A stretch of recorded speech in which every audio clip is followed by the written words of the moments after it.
ભરૂચના Munshi memorial trust દ્વારા સંચાલિત બાલવાડીઓમાં ફરજ બજાવતા 18 શિક્ષિકાઓ અને 10 સેવિકાઓનું વિશ્વ મહિલા દિવસ નિમિત્તે વિશેષ સન્માન કરવામાં આવ્યું.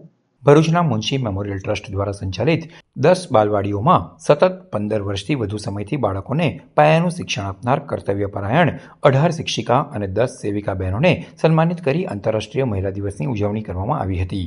ભરૂચની સેવાભાવી સંસ્થાથી યુનાઇટેડ મુસ્લિમ એસોસિએશનના ઉપક્રમે પ્રમુખ સૈયદ ઝૈનુદ્દીન કોન્ટ્રાક્ટરના માર્ગદર્શન હેઠળ વિશ્વ મહિલા દિવસે સદર કાર્યક્રમ યોજાયો હતો.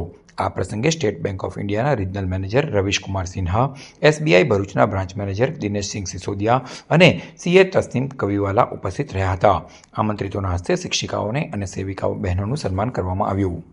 आज इंटरनेशनल वुमेंस डे के परिप्रेक्ष्य में मैं सभी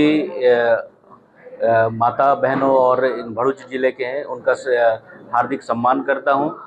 आज जो है the United Muslim association Bharuch की तरफ से और स्टेट बैंक ऑफ इंडिया के सौजन्य से हमने यहाँ पे आंगनवाड़ी और बालवाड़ी महिलाओं का जो सम्मान किया है, उनके 25 साल 20 सालों के आर्थिक प्रयास का जो हम लोगों ने, और ख़ासकर इस जो पाक सोच के लिए मैं धन्यवाद देना चाहूँगा